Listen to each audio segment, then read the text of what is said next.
So this artifact took place at our UCET conference, which is our technology conference for the state of Utah. And beginning with indicator number 12, which is collaborate with another educator, you can see that I worked with Carol Nef, who's a curriculum instructor for one of the local districts in the state of Utah, and we created this presentation. It was on blended rotation strategies at work. You can see here was our different focus on procedures, flexibility, online discussions, and collaboration. We're going to go into detail on the online discussion part. So the next one that I want to look at is number 4, which is report changes made to teaching practice based on timely research-based best practices.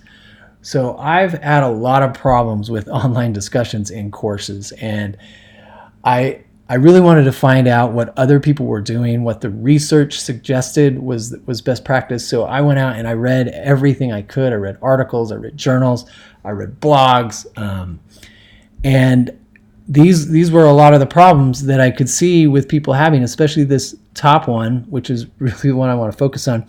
Reply to the prompt and then comment on at least 2 other posts. And you see this in nearly every online discussion. It is set up this way. And all of these other issues are ones that I wanted to find answers to. And so because of the research I did, I found some really great fixes for these.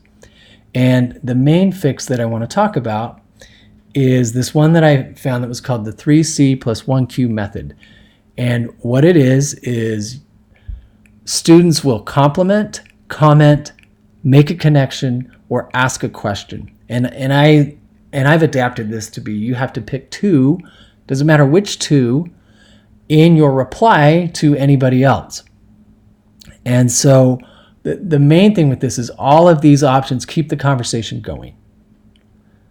And that's the whole purpose of an online discussion, is you're having a conversation, although not in person. And that really, and you've got to come up with some ways to make it work.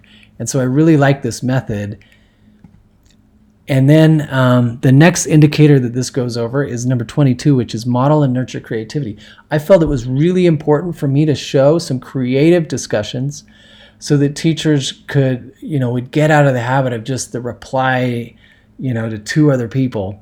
And so in this case, this is a video. They'll watch the 1-minute video, they make a prediction, and then they post their reply down here.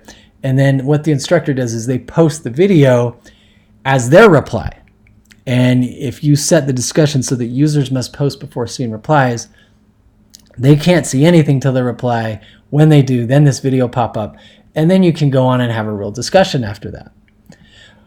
One of the other examples that I set up was this cite sources. So we have all these different topics that students can pick from on this website. So as a teacher, you could assign it, you could have kids go out and pick one they wanted to, and then students will come up with their opinions, but they have to cite their source, so they can't just spew anything off. There's got to be a citation to go with it. So you're teaching a few things here. And then finally, this last one is all about images. So you may only use images or GIFs. No text is allowed in the response. So I wanted to have another creative discussion, a little bit different than people are used to having. And so finally, there's a list here on discussion detail tips. Some of the other things that I found, that teachers could use. So you can see that this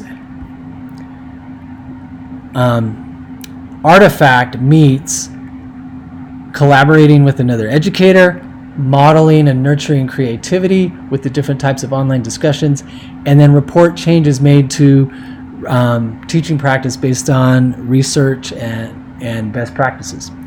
Thank you.